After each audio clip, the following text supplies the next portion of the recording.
ওকে, 43তম BCS preliminary পরীক্ষায় যারা অবতীর্ণ হবেন তাদের জন্য আজকের যে বিষয় মার্চ ফরওয়ার্ডের যে ফ্রি অনলাইন কোচিংয়ের, সেটা আন্তর্জাতিক বিষয়াবলীর লেকচার 11, আন্তর্জাতিক পরিবেশ ইস্যু, পরিবেশ কূটনীতির বিষয়াবলী।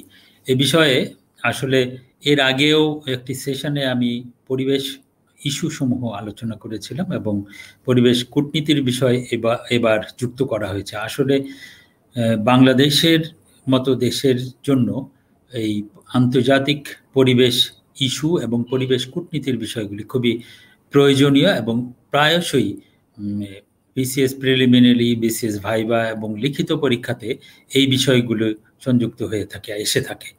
যার ফলে এই বিষয়ে আন্তর্জাতিক পরিবেশ ইস্যুর বিষয়ে, পরিবেশ ইস্যু মূলত লোকাল ইস্যু, কিন্তু লোকাল ইস্যুগুলোর বাউন্ডারি হচ্ছে বাহির পর্যন্ত বিস্তৃত, সেটি কখনো কোনো ভৌগোলিক সীমা দ্বারা সীমাবদ্ধ নয়।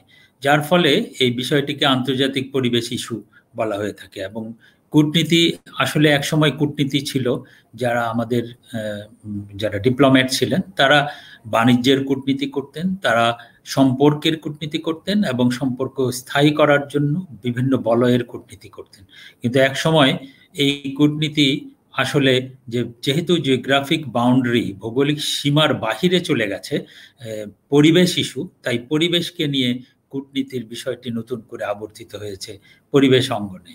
এবং যে দেশ যত বেশি পরিবেশ নিয়ে তার কূটনীতির বিষয়টাকে দৃঢ় করেছে, সেই দেশ তত ভালোভাবে আন্তর্জাতিক অঙ্গনে তার পরিবেশ বিষয়গুলোকে তুলে ধরতে পেরেছে এবং যারা পরিবেশের জন্য সবচেয়ে বেশি ক্ষতিকর কাজ করেন তাদের কাছ থেকে তাদের দেশের জন্য বিভিন্ন বিষয়গুলি আদায় করতে পেরেছে।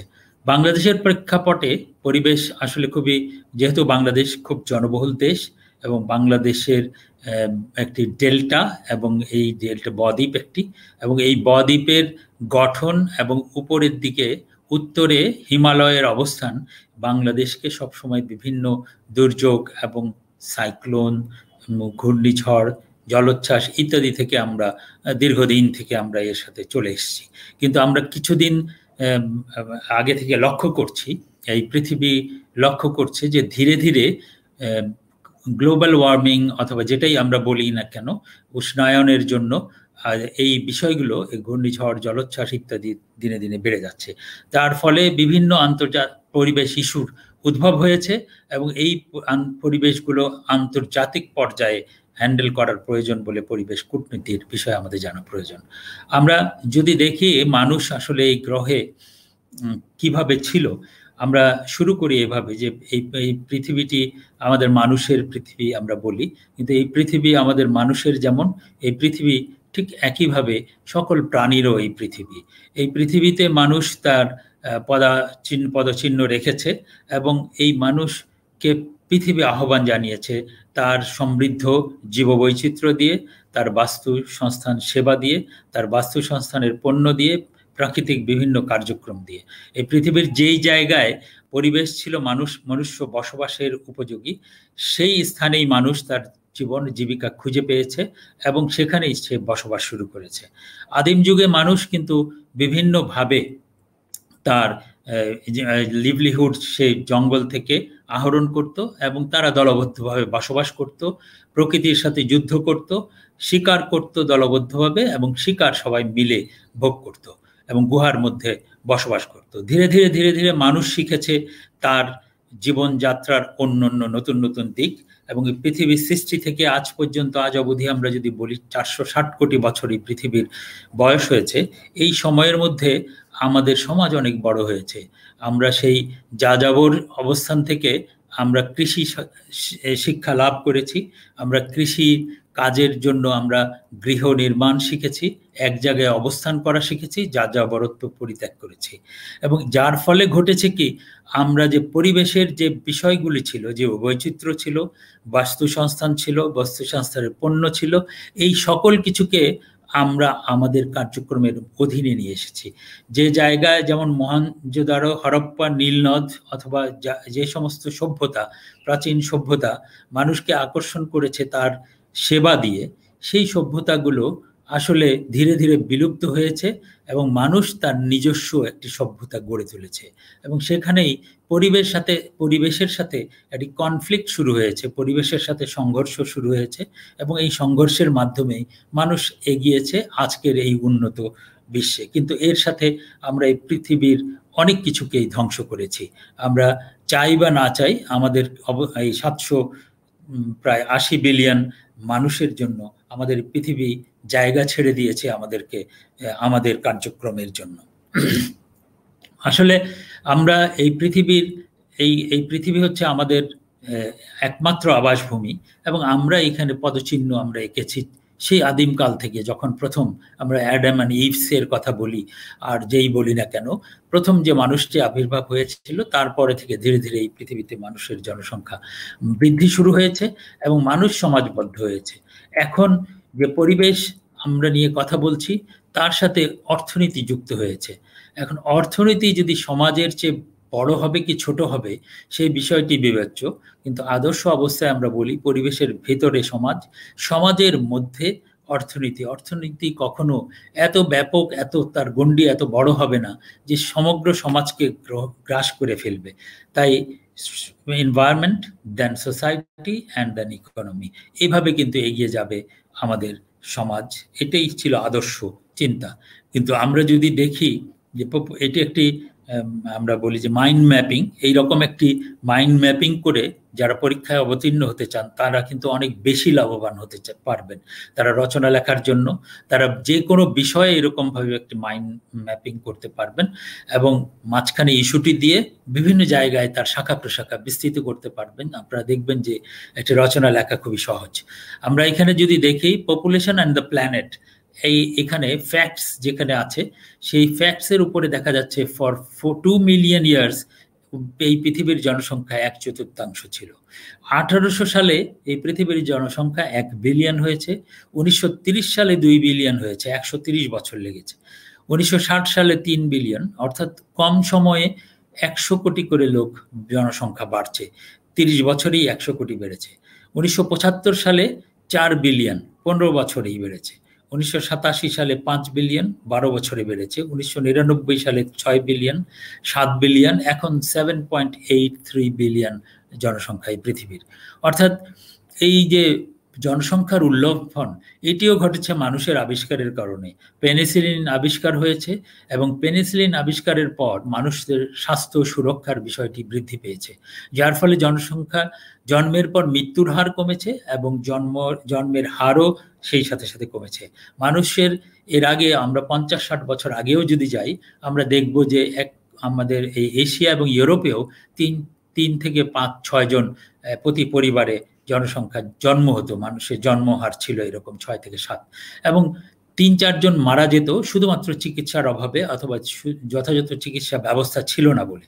কিন্তু যে পেনিসিলিন আবিষ্কারের পর, চিকিৎসা ব্যবস্থার উন্নতির পর এবং বিভিন্ন ভ্যাকসিন ইত্যাদি আবিষ্কারের পর ধীরে ধীরে মৃত্যু হার কমতে থাকলো এবং সাথে সাথে পাশাপাশি লক্ষ্য করা গেল যে জনসংখ্যার বৃদ্ধির হারও কমে গেল এবং বাংলাদেশ তার প্রকৃষ্ট উদাহরণ। এবং বাংলাদেশের জনসংখ্যা বৃদ্ধির হার এখন কিন্তু সারা বিশ্বের যে বৃদ্ধির হার আছে 1.8 অথবা 1.7, তার চেয়ে অনেক কম, 1.1% গ্রোথ রেট আমাদের। আমরা যদি দেখি যে এইভাবেই যদি গ্রোথ রেট বাড়তে থাকে তাহলে 1.8% আমরা নিচের দিকে যদি যাই তাহলে 780 বছর পরে এই পৃথিবীতে একজন লোক 1 স্কোয়ার মিটারে অবস্থান করবে। তার মানে একজন লোকের জন্য 1 স্কোয়ার মিটার জায়গা থাকবে। আবার 2400 বছর পরে আর্থের এই পৃথিবীর ভর মানুষের ভরের সমান হয়ে যাবে। তার মানে একটি ভয়াবহ অবস্থায় এই পৃথিবী এগোচ্ছিল, যেটা হ্রাস টানা গেছে বিভিন্ন উন্নত চিকিৎসার মাধ্যমে। এবং এর ইম্প্যাক্ট কি হবে? এর ইম্প্যাক্ট হচ্ছে বায়োডাইভার্সিটি লস, ক্লাইমেট চেঞ্জের এই ক্লাইমেট ইন ক্রাইসিস, ডিফরেস্টেশন এবং pollution, air, soil and water pollution, যেটা নিয়ে আমরা আজকে পরিবেশের কথা বলছি। আমাদের এই পরিবেশের কথার সাথে পপুলেশন খুব আঙ্গাঙ্গিভাবে জড়িত এবং এই রকম জনসংখ্যা বৃদ্ধির ফলে যদি বায়োডাইভার্সিটি লস হয়, ক্লাইমেট ক্রাইসিসের মধ্যে পড়ে, ডিফরেস্টেশন আরও বেশি, বন উজাড় হওয়া শুরু হয় এবং বায়ু, পানি এবং মাটি যদি দূষিত হতে থাকে তার ইম্প্যাক্ট হবে আসলে খুবই খারাপ, এবং যেই ইম্প্যাক্টটা আমরা যে ট্র্যাজেডি যা হবে সেটা হচ্ছে সাধারণ মানুষের ট্র্যাজেডি বেড়ে যাবে, অর্থাৎ সাধারণ মানুষই সবচেয়ে বেশি এর ক্ষতিগ্রস্ত হবে। এবং এই রকম একটা অবস্থায় আমাদের আসলে ইমপ্রুভমেন্টের দরকার আছে। আমরা মেডিসিন, স্যানিটেশন আমরা বলেছি, এগ্রিকালচার, টেকনোলজি ইত্যাদির দ্বারা আমরা এটাকে আরো ভালোভাবে এই জনসংখ্যা কমাতে পারি, যার ফলে আমাদের পরিবেশের বিষয়গুলোকে নিয়ন্ত্রণে আনতে পারি। এর জনসংখ্যা কমানোর অনেকগুলো পথ আছে, ব্যাড, গুড এবং ব্যাড দুটি পথ আছে। যেমন বলা হচ্ছে যে দুর্ভিক্ষের মাধ্যমে জনসংখ্যা কমতে পারে, murder, abortion, this are the bad way. But good way আছে কন্ট্রাসেপশন এবং স্মল ফ্যামিলিজ, অ্যাবস্টেনশন, এই সমস্ত মাধ্যমে জনসংখ্যা কমানোরও বিভিন্ন পদ্ধতি আছে, যেই পদ্ধতির মাধ্যমে বিশ্বের জনসংখ্যা এখন মানে অন্তত বাংলাদেশের জনসংখ্যা হার খুব সাবস্টেন্সিয়ালি কমেছে। আমরা যদি দেখি এখানে যে সায়েন্স অফ গ্লোবাল ওয়ার্মিং, তাহলে এটি জাস্ট ঝালাই করার জন্য আপনারা জানেন হয়তো যে 1750 সালে ইন্ডাস্ট্রিয়াল রেভলিউশনের পরে থেকেই আমরা ইমব্যালেন্স লক্ষ্য করা শুরু করেছি। তখন এর আগ পর্যন্ত কিন্তু চমৎকার ব্যালেন্স ছিল, এবং এই পৃথিবীর তাপমাত্রা ছিল 14 ডিগ্রি সেলসিয়াস, এবং 10,000 বছর পর্যন্ত একই রকম তাপমাত্রা ছিল, এবং সাস্টেইন লাইফ অন আর্থ, পৃথিবীতে যে জীবনযাত্রা ছিল তা একই রকম ছিল। কিন্তু আফটার ইন্ডাস্ট্রিয়াল রিভলিউশন 1750 সালের পর এর মধ্যে পরিবর্তন আসা শুরু হলো। আমরা লক্ষ্য করলাম যে 14.7 ডিগ্রি সেলসিয়াস তাপমাত্রা ধীরে ধীরে হয়ে গেল, এবং বার্নিং ফসিল ফুয়েল, এবং এই যে ফসিল ফুয়েল যেটি মাটির নিচে থেকে তেল আবিষ্কার যখন হলো, এবং কয়লা, তেল এবং গ্যাস, এগুলো সবই মাটির নিচে থেকে আমরা বিভিন্ন গাছপালা এবং ফসিলগুলো পচে সেখান থেকে তেল তৈরি হয়, গ্যাস তৈরি হয় এবং কয়লা তৈরি হয়। সেটি যখন আমরা পোড়ানো শুরু করলাম ইন্ডাস্ট্রিতে, তারপরে থেকে এই পরিবর্তন লক্ষ্য করা গেল। সেটার দ্বারা আমরা গাড়ি চালালাম, ইন্ডাস্ট্রি চালালাম, এবং এর ফল যে হলো যে কার্বন ডাইঅক্সাইডের ইমিশন বেড়ে গেল। এবং এই কার্বন ডাইঅক্সাইডের ইমিশন যে এই তাপমাত্রার পরিবর্তন ঘটাচ্ছে, এই পৃথিবীকে উত্তপ্ত করছে, এটি আমরা বুঝতে পারলাম গ্রিন হাউস ইফেক্ট নামীয় একটি যে কনসেপ্ট দেওয়া হলো, যে একটি কাচের ঘর, গ্রিন হাউস হচ্ছে একটি কাচের ঘর। এই কাচের ঘরে যদি আপনি একটি গ্লাস হাউস থাকে, আপনি দেখবেন যে সেখানে সূর্যের তাপ যখন ঢুকে তখন সেটা ট্র্যাপ হয়ে যায়, সেটা আর বেরোতে পারে না, সেখানে তাপমাত্রা বৃদ্ধি পেতে পারে। ঠিক একই কনসেপ্টকে ব্যবহার করে এখানে গ্রিন হাউস গ্যাস ইফেক্ট বলা হয়েছে, এবং গ্রিন হাউস গ্যাস বলা হয়েছে কার্বন ডাইঅক্সাইড, নাইট্রোজেনের অক্সাইড, সক্স, নক্স, এগুলোকে বলা হয়েছে। ভ্যাপরকেও, পানির যে ভ্যাপর সেটাকেও বলা হয়েছে, মিথেনকে বলা হয়েছে। এগুলো হচ্ছে আমরা এখান থেকে উৎপাদন করি, যার ফলে এই পৃথিবীর তাপমাত্রা ধীরে ধীরে বৃদ্ধি পাচ্ছে। ন্যাচারাল এবং দুই রকম, একটা ন্যাচারাল প্রসেস আর একটা হচ্ছে ম্যানমেড প্রসেস। আসলে গ্রিন হাউস গ্যাস এমনিতে হয় না এটা বলা যাবে না। গ্রিন হাউস গ্যাস আমরা কৃষি কাজ করি, পাতা পচে যায়, সেখান থেকে পানির মধ্যে পড়ে, সেখান থেকে পচে গিয়ে মিথেন গ্যাস উৎপাদন হয়। অতএব আমরা ন্যাচারাল প্রসেসেও কিন্তু গ্রিন হাউস গ্যাস উৎপাদন করছি, এবং এই গ্রিন হাউস গ্যাস এমনভাবে তৈরি হয়, এটি কিন্তু ভালো আমাদের ইসের জন্য, মানে পৃথিবীর জন্য, ওয়ার্মার পৃথিবীর জন্য ভালো, তবে একটি নির্দিষ্ট নির্দিষ্ট পরিমাণ পর্যন্ত ভালো। আমরা ঠিক বলি যে একটি চৌবাচ্চায় যখন পানি আমরা ভরতে থাকি, ভরতে ভরতে চৌবাচ্চা যখন ভরে যায়, তারপরেও যদি পানি দিতে থাকি, তাহলে উপচে পড়া পানি আর ভালো না, সেটি আমাদের জন্য ক্ষতিকর হয়ে যাচ্ছে, পানিটি নষ্ট হচ্ছে। ঠিক একইভাবে গ্রিন হাউস গ্যাসের যে গ্যাসগুলো প্রাকৃতিকভাবে ইমিট হতো, সেটি এই পৃথিবীকে ওয়ার্মার রাখতো, এই পৃথিবীকে গরম রাখতো। আমরা কিন্তু ইন্ডাস্ট্রিয়াল রিভলিউশন এটাকে আরো ফাস্টেস্ট প্রসেসের মধ্যে নিয়ে এসেছে, আরো আরো খুব দ্রুত এই গ্যাস ইমিট করা আমরা শুরু করেছি, যার ফলে আমাদের আইসগুলো যে ছিল, আইস ক্যাপ ছিল, সেটা মেল্ট করা শুরু করেছে, সেটি বরফগুলো গলে যাচ্ছে, এবং এইভাবে পৃথিবীর তাপমাত্রা বেড়ে যাচ্ছে। এবং এর ফলে আমরা দেখেছি যে যদি 1750 সালে যে কার্বনের পরিমাণ ছিল সেটা ছিল 280 পার্টস পার মিলিয়ন, এবং এখন কিন্তু প্রায় 400-র কাছাকাছি আমরা চলে এসেছি, এবং এটি কয়েক বছর আগেও 380 পার্টস পার মিলিয়ন ছিল, এবং হাইয়েস্ট ইন 6,50,000 বছর এর মধ্যে হাইয়েস্ট পরিমাণ ছিল। তাহলে গ্রিন হাউস গ্যাস উৎপাদন করে কারা কারা? লাইফ টাইমে আমরা দেখেছি যে অ্যারোসেলের মধ্যে গ্রিন হাউস গ্যাস আছে, মানুষ নিজে সিএফসির মাধ্যমে গ্রিন হাউস গ্যাস তৈরি করে, তার অ্যারোসোল, তার ফ্রিজ ইত্যাদির মাধ্যমে, যেটি ইদানিং এটি আর খুব একটি কনসার্ন না, কারণ এটাকে সিএফসিকে ফেজ আউট করা হয়েছে এবং এই রকম যে সমস্ত জায়গায় সিএফসি ব্যবহার করা হতো সেখানে অন্য একটি কেমিক্যাল ব্যবহার করা হয়। গ্রিন হাউস গ্যাসের আরেকটি দ্বিতীয় সর্বোচ্চ যে উৎপাদন করে সেটি হচ্ছে আমাদের যে আমরা গরু যে পালন করি, সে গরু মিথেন সবচেয়ে বেশি উৎপাদন করে। মিথেন যদিও কার্বন ডাইঅক্সাইডের মতো পরিমাণে অত বেশি উৎপাদিত হয় না, কিন্তু তার যে পটেনশিয়ালিটি সেটা কার্বন ডাইঅক্সাইডের থেকে 20 থেকে 22 গুণ বেশি। অর্থাৎ যতই কম হোক না কেন তার পটেনশিয়ালিটি বেশি। কয়েকদিন আগে আমরা গোরান অথবা কোথায় আমাদের এই যে ভাগাড়ের মধ্যে বর্জ্যের ভাগাড়ের উপরে একটি চিত্র এসেছে যেখানে মিথেনের পরিমাণ স্যাটেলাইট ইমেজে দেখা গিয়েছে। কার্বন ডাইঅক্সাইড বিভিন্ন আমাদের ইন্ডাস্ট্রি থেকে ইমিট হয় এবং এইগুলোর কারণে এবং মিথেন গ্যাসও ইমিট হয়। আমি যে বললাম যে ওয়াটার ভ্যাপরও কিন্তু একটা গ্রিন হাউস গ্যাস, যেটাকে আমরা সবসময় মানে মেনশন করি না অনেক সময়, এবং সেটা মেনশন করি না এই কারণে যে যে পরিমাণ ভ্যাপর তৈরি হয় সেটা কিন্তু ফিরে এসে আবার পরিবেশের মধ্যে বৃষ্টিপাতের মধ্যে চলে আসে, যে কারণে আমরা সেটাকে তেমনভাবে উল্লেখ করি না। কিন্তু বড় বড় ইন্ডাস্ট্রির জন্য এখন ভ্যাপরের পরিমাণ আরও বেড়ে গেছে, নিউক্লিয়ার পাওয়ার প্ল্যান্ট থেকে ভ্যাপরের উৎপীড়ন আরও বেড়ে গেছে, যার ফলে এই ব্যালেন্সটি আরও নষ্ট হচ্ছে। ইম্প্যাক্ট কি হবে গ্লোবাল ওয়ার্মিং এর আপনাদের জানা, এরকম একটি ইম্প্যাক্টের স্লাইড দিয়ে আপনি কিন্তু পুরো ইম্প্যাক্টটিকে খুব ইজিলি ন্যারেট করতে পারবেন। গ্লোবাল ওয়ার্মিং ওয়ার্সার দেন বলা হচ্ছে যে এটা যুদ্ধের চেয়েও খারাপ, এটা দুর্ভিক্ষের চেয়েও খারাপ, এটা প্লেগ বা এই যে মহামারী এখন চলছে, অতিমারি চলছে কোভিড-19, তার চেয়েও খারাপ, গ্লোবাল নিউক্লিয়ার ওয়ারের চেয়েও খারাপ বলা হচ্ছে, ওয়ার্সার দেন মানে এগুলো সব কাটার চেয়ে খারাপ। এবং ওয়ার্ম যদি 0.8 ডিগ্রি ইফেক্ট হয় তাহলে হিট ওয়েভ হবে, ওশেন ওয়ার্ম হবে, আর্কটিক আইস ক্যাপ গলে যাবে, সি লেভেল রাইজ হবে এবং ইনক্রিজ আর্থকোয়েক বাড়বে, এক্সট্রিম ওয়েদার বাড়বে এবং স্পেসিফিক অনেক স্পিসিস এক্সটিংক্ট হয়ে যাবে, পৃথিবী থেকে নিশ্চিহ্ন হয়ে যাবে। এই রকম যদি অবস্থা চলতে থাকে তাহলে আমরা যদি আমাদের এই পৃথিবী তার ভারসাম্য হারাবে এবং এটা বসবাসের অযোগ্য হয়ে পড়বে। আমরা যদি দেখি প্রেডিকশন 100 বছরের জন্য কি ধরনের প্রেডিকশন আমাদের করা হচ্ছে এই গ্রিন হাউস গ্যাসের বৃদ্ধির জন্য, আমরা 1 ডিগ্রি সেলসিয়াস যদি বাড়ে তাহলে অনেক রেয়ার স্পিসিস এক্সটিংক্ট হয়ে যাবে, আমাদের দেখা যাবে না। আমরা আমাদেরই দেশে ঈগল পাখিকে দেখতাম, অনেক ধরনের পাখি দেখতাম, কিন্তু এখন আর দেখি না।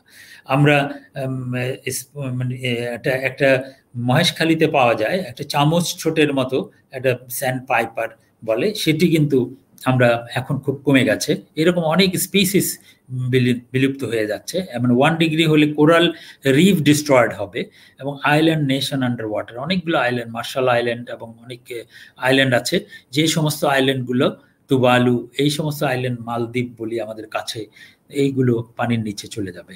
আর 2 ডিগ্রি যদি হয়, যেটি আমরা এখন বলছি যে প্যারিস এগ্রিমেন্টে আমরা বলছি যে 2 ডিগ্রির মধ্যে এটা রাখতে হবে, এবং গ্রিনল্যান্ড মেল্ট করে যাবে, পোলার বিয়ার পুরোপুরি এক্সটিংক্ট হয়ে যাবে, ওয়াটার সাপ্লাই এফেক্ট হবে, আমরা যে ওয়াটার সাপ্লাই পাচ্ছি এটা এফেক্ট হবে। তার মানে একটা ভয়াবহ অবস্থা তৈরি হবে। 3 ডিগ্রি যদি হয় তাহলে এনভায়রনমেন্টাল রিফিউজির সংখ্যা বেড়ে যাবে। আমাদের এমনি আমরা রিফিউজি আমরা বুঝি যে রোহিঙ্গা রিফিউজি, অথবা আমাদের স্বাধীনতা যুদ্ধে আমরা ভারতে যখন চলে গিয়েছিলাম তখন আমরা ছিলাম রিফিউজি, কিন্তু এখন পরিবেশগত রিফিউজি তৈরি হয়েছে সারা দুনিয়াতে। এবং আমাদের যে সমস্ত ঢাকা শহরে অথবা চট্টগ্রাম বড় বড় শহরে যে স্লাম বস্তিগুলো আছে, সেখানে যে লোকগুলো নদী ভাঙন অথবা ঘূর্ণিঝড়ের মাধ্যমে তার নিঃস্ব হয়ে ঢাকা শহরে আসেন, তারাও কিন্তু এনভায়রনমেন্টাল রিফিউজি। এই ধরনের রিফিউজির সংখ্যা বেড়ে যাবে, খাদ্য সংকট দেখা দেবে এবং পুরো আমাজন ফরেস্ট কিন্তু কলাপস করে যাবে। এবং এটি হচ্ছে 3 ডিগ্রি সেলসিয়াস যদি হয় 100 বছরের মধ্যে, এটা বলা হচ্ছে, যদি আমরা কোনো ব্যবস্থা গ্রহণ না করি। আর এর চেয়ে খারাপ অবস্থা হবে 4 ডিগ্রিতে, যে 4 মিলিয়নস অফ রিফিউজি তৈরি হবে, 1/3 অফ বাংলাদেশ আন্ডার ওয়াটার, বাংলাদেশের 1/3 পানির নিচে যাবে এবং আমরা এখানে মেল্ট করবে, ফরেস্টগুলো মেল্ট করবে এবং গ্যাসেস রিলিজ হয়ে যাবে, গ্যাসেস রিলিজ হবে, মোস্ট অফ দ্য ওয়ার্ল্ডস আনহ্যাবিটেবল হয়ে যাবে 5 ডিগ্রি সেন্টিগ্রেড হলে, এবং হটার দেন 55 মিলিয়নের বছরের আগে যেরকম ছিল তার মতো হট হবে, 6 ডিগ্রিতে মাস এক্সটিংশন হবে। অর্থাৎ আমরা এটাকে কিয়ামতের সাথে তুলনা করছি, প্রলয়ের সাথে তুলনা করতে পারি। অর্থাৎ আমাদের এখানে অনেক কার্যক্রম গ্রহণ করা, প্যারিস এগ্রিমেন্ট এই কারণেই সারা দুনিয়াতে আমরা 2015 সালে দেখেছি যে সারা দুনিয়ায় সবাই একত্রিত হয়েছে, ক্লাইমেট ডিপ্লোমেসিতে এটি করা গেছে এবং এইটা মাধ্যমে প্যারিস এগ্রিমেন্টে আমরা যুক্ত হয়েছি। আমরা এই অর্থনীতি ধ্বংস হবে এবং এখনই ইনভেস্ট করার সময়, যে মাস্ট ইনভেস্ট 1% অফ জিডিপি। আমরা যদি এখন 1% অফ জিডিপি ইনভেস্ট করি ইরিসপেক্টিভ অফ কান্ট্রি, যে কোনো দেশ, এবং এটা যদি না করি তাহলে গ্লোবাল জিডিপি 20% কমে যাবে। তার মানে ইনভেস্ট করার এখনই সময়। সেটা কিসে? ক্লাইমেট ইম্প্যাক্ট রিডিউস করার জন্য, ক্লাইমেট চেঞ্জ কমানোর জন্য, আমরা গ্লোবাল ওয়ার্মিং কমানোর জন্য, কার্বন ইমিশন কমানোর জন্য আমরা কার্যক্রম গ্রহণ করব। আমরা যে সমস্ত কার্যক্রম এখানে সলভ করতে পারি, solving global warming, doing something বলা হচ্ছে যে কি কি করতে পারি আমরা, এটাও আপনারা দিতে পারেন যে ইম্প্যাক্ট এবং কি কি করতে পারি আমরা। আপনি দেখেন যে এখানে হোম থেকে আমি যদি শুরু করি তাহলে আপনার লাইট যে জ্বলছে, আপনি অনেক সময় আমরা সারা বাড়িতে লাইট জ্বলে এবং আমরা মনে করি যে লাইট জ্বলছে, আমি তো বিল দিচ্ছি, তাতে কি হচ্ছে, কিন্তু না, এটি সারা দুনিয়াতে একটি ইম্প্যাক্ট করছে। অতএব আপনার প্রয়োজনের বেশি আপনি লাইট জ্বালাবেন না, এক। আর দ্বিতীয়ত ইনক্যান্ডেন্স যে লাইটগুলো আছে সেগুলোকে এলইডি লাইটে পরিবর্তন করতে হবে, এনার্জি ইফিশিয়েন্ট লাইটে দিতে হবে। এবং অ্যাপ্লায়েন্সগুলো আমাদের দেশে এই বিষয়টি এখনো ঠিক ওইভাবে নাই। আমাদের দেখবেন যে 2 পিন সকেট এগুলো সবসময় লুজ থাকে মানে এনার্জি লস হওয়া, এবং এই এনার্জি লসের পরিমাণও আমরা স্ট্যান্ডার্ডাইজ করে এখান থেকে কমাতে পারি। আমাদের ইলেকট্রিসিটি টার্ন অফ অ্যাপ্লায়েন্সগুলো, সেটাও যেটা আমি বলছিলাম, ক্লথ লাইনিং নট ড্রায়ার। আমরা ক্লথ যে শুকাই, আমরা এইটাকে এসে শুকাতে পারি, রোদে শুকাতে পারি, ড্রায়ারে না। ড্রায়ার দিয়ে শুকালে বিদ্যুতের খরচ হবে। ইনস্টল ফটোভোল্টিক প্যানেল হচ্ছে যে পিভি প্যানেল, এটা হচ্ছে যে আপনার সোলার প্যানেলগুলো আমরা ব্যবহার করতে পারি, অর্থাৎ রিনিউয়েবল এনার্জি, এবং সোলার ওয়াটার হিটার ব্যবহার করা যেতে পারে। এবং আমরা ইনসুলেশন, রুমের মধ্যে আমরা যারা এসি ব্যবহার করি তাদের দরজা জানালা ওইভাবে ইনসুলেটেড না, যার ফলে যতই ঠান্ডা করি এটি কিন্তু বাইরে গিয়ে চলে যাচ্ছে, ইনসুলেটেড না, যার ফলে এনার্জি বেশি খরচ হচ্ছে। এইরকম বিভিন্ন পন্থা গ্রহণ করে আমরা গ্লোবাল ওয়ার্মিং সলভিংয়ে বাই লোকাল ফুড আমরা ক্রয় করতে পারি। আমাদের যদি বাজারে যায় দেখি, এখন সারা এই মাসটি হচ্ছে ইসের মাস, আপনার হচ্ছে মধু মাস। এখন আমাদের আম, জাম, বিভিন্ন ধরনের ফল রয়েছে, কিন্তু পাশাপাশি আপনারা দেখবেন আপেল আছে এবং ইম্পোর্টেড, সেটি হচ্ছে অস্ট্রেলিয়া এবং আফ্রিকা থেকে। সে পলিউটিং আপেল, অর্থাৎ এই আসার সময় যে কার্বন ডাইঅক্সাইড ইমিট করেছে জাহাজে, সেটি কিন্তু ওই আপেলের সাথে যুক্ত হয়েছে। সেই পলিউটিং আপেল আমরা কিনে খাচ্ছি, অথচ আমাদের লোকাল মার্কেটে এখন অনেক ফ্রুটস রয়েছে যেটি আমরা খেতে পারি। আমরা ইউজ লেসের ব্যাপার বলা হচ্ছে, যে আসলে যেটি প্রয়োজন নেই সেই বিষয়টি আমাদের ব্যবহার করা উচিত না, আমাদের এই বিষয়ে চিন্তা ভাবনা করা দরকার। ইট লেস মিট, আসলে আমরা মিট, যে রেড মিট আমরা বলি, গরুর মাংস বিশেষ করে, সেটি হচ্ছে কম ব্যবহার করতে হবে। এবং গরুর উৎপাদন, গরুর খামারও কিন্তু এটি একটি বড় ধরনের চ্যালেঞ্জ আপনি ক্লাইমেট চেঞ্জের পয়েন্ট অফ ভিউ থেকে। প্লান্ট ট্রিজ, গাছ লাগাতে হবে। আমাদের অনেক ধরনের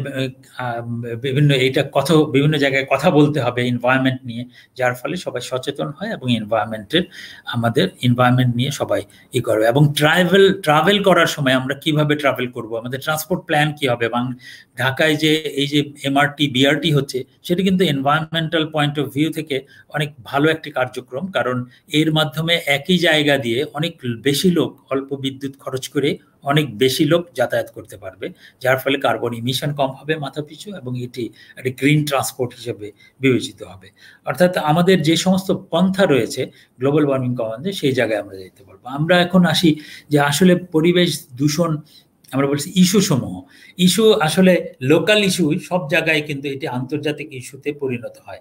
পানির দূষণ, বায়ুর দূষণ, মাটির দূষণ, শব্দ, আলো, দৃশ্য, দূষণ, তাপীয় দূষণ, তেজস্ক্রিয় বর্জ্য দূষণ, এগুলো সব দূষণই আমরা করে থাকি এবং সারা দুনিয়াতে সবাই করছে। এবং এই দূষণগুলো কমানোর জন্যই চেষ্টা করা হচ্ছে কন্টিনিউয়াসলি। এবং আমরা যদি বলি যে তাহলে দূষণ না করে আমরা কি করে থাকতে হবে, আসলে দূষণ হচ্ছে পরিবেশের দূষণ একটি উন্নয়নগত সমস্যা আমরা বলি।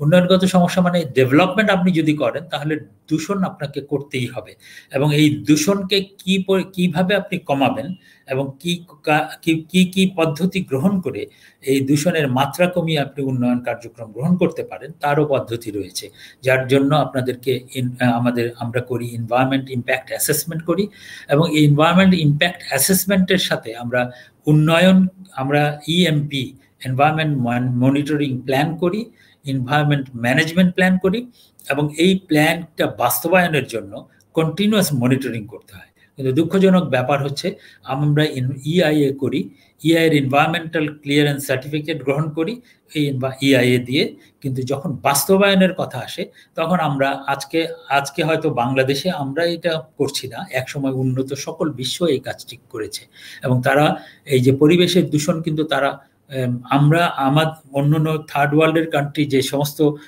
কার্যক্রম এখন করছে, এক সময় কিন্তু এই প্রথম বিশ্ব আমরা যাদেরকে বলি, যারা সারা দুনিয়াতে কলোনাইজ করেছে, তারাও কিন্তু একই কাজ করেছে। অতএব উন্নত হওয়ার জন্য যে কার্যক্রম, যে পন্থা, সেটি কিন্তু দূষণের মাধ্যমে উন্নত হয়েছে। এখন দূষণের একটি বলা হয় যে উন্নয়ন যদি কারণ হয় তার উন্নয়নের ফল হলো দূষণ, এবং এই দূষণকে মিটিগেট করার জন্য অনেক ধরনের ব্যবস্থা রয়েছে, যে এই ব্যবস্থাগুলো অবশ্যই গ্রহণ করতে হবে।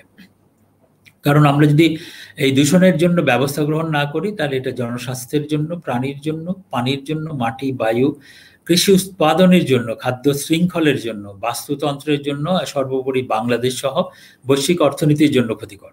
সবাইকে ক্ষতিগ্রস্ত করছে, জনস্বাস্থ্যকে ক্ষতি করছে। আমরা জানি যে বায়ু দূষণ হলে পরে আমাদের অ্যাজমা থেকে শুরু করে হার্ট, লাংস এবং বিভিন্ন ধরনের চোখের বিভিন্ন ধরনের সমস্যা তৈরি হয়। প্রাণীরও হয়। পানি দূষণ, গ্লোবাল ওয়ার্মিং এর ফলে পানি ড্রাই আপ হয়ে যাচ্ছে, পানির স্তর নিচে নেমে যাচ্ছে, বৃষ্টিপাত কম হচ্ছে, খরা হচ্ছে, এরকম বিভিন্ন ধরনের চেইন রিয়াকশনগুলো আছে, এগুলো হচ্ছে। আমরা যদি এনভায়রনমেন্টাল ইস্যুগুলোকে একটু নোট ডাউন করি, এখান থেকে এই স্লাইড থেকে দেখি, তাহলে 1 নম্বর আমরা এনভায়রনমেন্টাল ইস্যু যেটা বলি সেটা হচ্ছে যে আসলে কিন্তু বায়ু দূষণ হচ্ছে নাম্বার 1 এনভায়রনমেন্টাল ইস্যু, এবং সেই বায়ু দূষণটা হচ্ছে এমন একটা দূষণ যে দূষণের ফলে আসলে মানে সবাইকে টাচ করে। এটি যিনি ধনী, যিনি একেবারে ইসে থাকেন, বস্তিতে, স্লামে থাকেন অথবা ফ্ল্যাটে থাকেন, যে জায়গায় গ্রামে থাকেন, সবাইকে কিন্তু এই এয়ার পলিউশন টাচ করে। সে উন্নত রাষ্ট্র থেকে শুরু করে সবাইকে এই এয়ার পলিউশন টাচ করে। এবং আমরা হিসাবে দেখা গেছে যে সারা দুনিয়াতে খুব কম দেশেই আছে যে কাঙ্ক্ষিত মাত্রার এয়ার পলিউশন, মানে যে নির্দিষ্ট মাত্রা আছে এই মাত্রার মধ্যে এয়ার পলিউশন রয়েছে। সব জায়গায় কিন্তু কোনো না কোনো সময় এয়ার পলিউশন মাত্রার অতিরিক্ত এয়ার পলিউশন হয়, এবং আমরা দিল্লিতে এবং এশিয়ার বেশ কয়েকটি, ঢাকা শহর, চট্টগ্রাম শহর প্রায় ফেল করে এয়ার পলিউশনের মাত্রা, এবং এর জন্য যে ব্যবস্থাগুলো গ্রহণ করা সেটি কিন্তু জানা পথ, এবং এই জানা পথের জন্য আমাদের ব্যয় করতে হবে, এবং এই ব্যয়টি হচ্ছে যে আমাদের এনভায়রনমেন্টকে, আমাদের ইন্ডাস্ট্রিগুলোকে গ্রিন করতে হবে, এবং তার ফলে আমরা এয়ার পলিউশনটা চেক দিতে পারি। বায়োডাইভার্সিটি ইজ অ্যানাদার থিং যেটা আমাদের লক্ষ্য করা দরকার। আমি এখানে অ্যালফাবেটিক্যালি দিয়েছি বলে বলছি। বায়োডাইভার্সিটি এমন একটি বিষয় যে এই পৃথিবীতে যত ধরনের প্রাণী আছে, যত ধরনের জীব আছে, সব কিন্তু মানুষের উপকারের জন্য মানুষের সাথে সম্পর্কিত, এবং কোনো একটিকে আমরা যদি ধ্বংস করে ফেলি, আমরা সমস্ত গাছপালা যদি কেটে ফেলি, আমরা সমস্ত মৌমাছিকে যদি ধ্বংস করে ফেলি, তাহলে খাদ্যের ঘাটতি দেখা দিবে, কারণ মৌমাছি পরাগায়নের মাধ্যমে খাদ্যের উৎপাদন করে।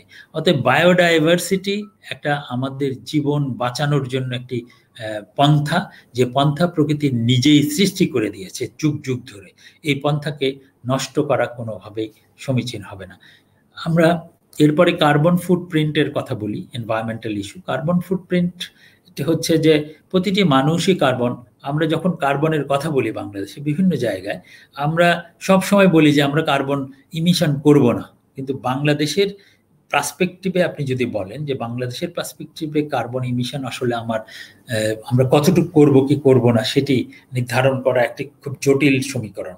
কারণ কার্বন ইমিশন আপনি যদি না করেন তাহলে আপনি কিন্তু উন্নত হতে পারবেন না। একটি ইন্ডাস্ট্রিতে আপনারা ইন্ডাস্ট্রি গড়বেন, কার্বন ইমিট হবে। আমরা এখন এই যে রূপপুর পাওয়ার প্ল্যান্ট করছি, কার্বন ইমিট হবে, আমরা বিদ্যুৎ পাবো। অর্থাৎ আমাদের কার্বন ফুটপ্রিন্ট এখনো পৃথিবীর উন্নত দেশের লোকজনের চেয়ে, কার্বন ফুটপ্রিন্ট হচ্ছে প্রতিজন, প্রতি ব্যক্তি সারা দিনে অথবা সারা বছরে তার কার্যক্রমের দ্বারা কি পরিমাণ কার্বন ইমিট করে সেটার হিসাব নিকেশ। এখন আমার যদি হিসাব আমি করি, তাহলে আমি সকালে উঠে আমি মুখ ধুই, পানি খরচ করি, ব্রাশ করি, এবং এরপরে জামা কাপড় যে ব্যবহার করি, জামা কিনি, খাওয়া দাওয়া করি, রান্না করি, এই সমস্ত কিছু প্রক্রিয়ার মধ্যেই কিন্তু কার্বন ইমিট হয়। কারণ পানি যখন আমি ব্যবহার করি, ওই পানি কিন্তু পিউরিফাই করা হয়েছে এনার্জি ইউজ করে, ওই পানি উপরে তোলা হয়েছে বিল্ডিংয়ে এনার্জি ইউজ করে।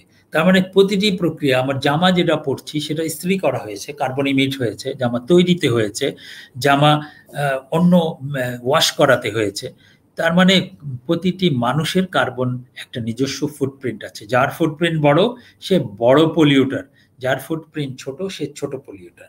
আমরা যদি হিসাবের দিকে, কার্বন ফুটপ্রিন্টের হিসাবের দিকে যদি তাকান, তাহলে দেখা যাবে যে কাতার হচ্ছে সবচেয়ে বড় কার্বন ফুটপ্রিন্টের দেশ।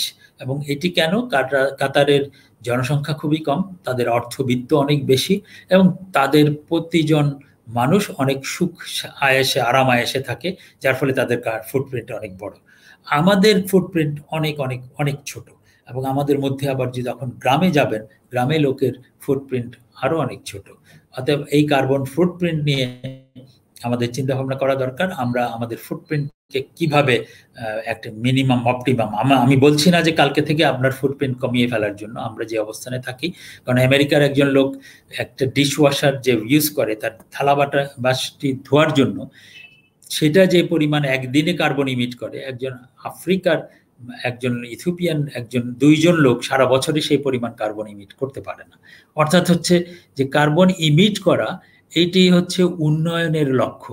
তো আমরা এখন যদি মাথাপিছু কার্বন রিলিজের কথা ধরেন, তাহলে আমরা দেখি যে একজন আমেরিকান প্রায় 18 থেকে 20 metric ton per person per year carbon emit করে।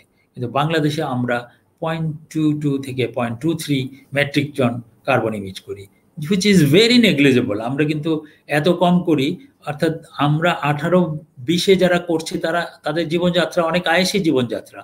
অতএব তাদেরকে নেমে আসতে হবে নিচে, ব্যবহার বন্ধ করে, যেটি প্যারিস এগ্রিমেন্ট, কিয়োটো প্রটোকলে ছিল, তাদেরকে নেমে আসতে হবে। এবং আমাদেরকে ওই নামার জায়গায় আমাদেরকে এখনো বলা হয়নি যে তুমি আরো কমাও, কারণ আমাদেরকে আরো কমালে আমাদেরকে উল্টো পথে হাঁটতে হবে, উন্নয়নের উল্টো পথে, যেটা আমরা এই মুহূর্তে করতে পারি না। কনজারভেশন, আসলে আমাদের সংরক্ষণের বিষয়টি, সংরক্ষণের বিষয়, আমাদের পাহাড়, আমাদের নদী, আমাদের বনায়ন, এগুলো সংরক্ষণের বিষয় অবশ্যই নজর দিতে হবে, এবং সারা দুনিয়াতে দিতে হবে। আমরা সারা দুনিয়াতে দেখি যে আসলে কনজারভেশন নিয়ে অনেক উদ্যোগ গ্রহণ করা হয়েছে এবং সেটি চলছে। ডিফরেস্টেশন ইজ অ্যানাদার ইস্যু, এবং এটি গ্লোবাল ইস্যু। সারা দুনিয়াতে গাছপালা কর্তন, এবং পাশাপাশি যে সুখের বিষয় হচ্ছে যে গাছ লাগানোর বিষয়টিও খুব ভালোভাবে গ্রহণ করেছে এই পৃথিবী, এবং বাংলাদেশ খুবই ভালো করছে এই বিষয়ে। আমরা স্কুল কলেজ থেকে শুরু করে দেখি, আমরা সব জায়গায় বনায়ন, যে জায়গাগুলো আগে বনায়ন ছিল না সেটি বনায়ন আমরা দেখতে পাই। ডেজার্টিফিকেশন, আসলে এই যে ডেজার্টিফিকেশনের বিষয়টিও খুবই উদ্বেগের সাথে লক্ষ্য করা যায়। একসময় আমরা উত্তরবঙ্গে দেখতাম যে মরুকরণের বিষয়টি আমাদের চোখে পড়তো, কিন্তু উত্তরবঙ্গ আমাদের এখন মানে সবুজের মধ্যে আম গাছ এবং ধান গাছ, ক্ষেতের আলের মধ্যে আম, লিচু ইত্যাদি গাছ রয়েছে, এবং অন্যান্য গাছপালাও প্রচুর বনায়ন হয়েছে। এবং এই ব্যাপারে বাংলাদেশ একটু উদাহরণ হতে পারে সামাজিক বনায়ন এবং ইত্যাদির ক্ষেত্রে।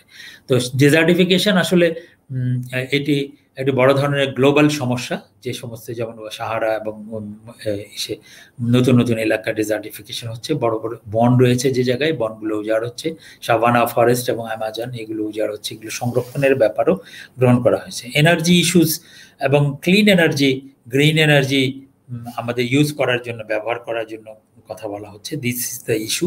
আমরা যে তেল খরচ করে যে বিদ্যুৎ উৎপাদন করি এটি আসলে মানে পরিবেশের জন্য ক্ষতিকর, যার ফলে বলা হয় যে সোলার এনার্জি, উইন্ড পাওয়ার এবং হাইড্রো পাওয়ার ইত্যাদি ব্যবহার করা দরকার। বাংলাদেশে প্রায় 10% 10% টোটাল প্রোডাকশনের সোলার পাওয়ার উৎপাদনের অঙ্গীকার করা হয়েছে এবং সেই দিকে আমরা আগাচ্ছি এবং বিভিন্ন প্রকল্প ইতিমধ্যে কার্যক্রম শুরু করেছে।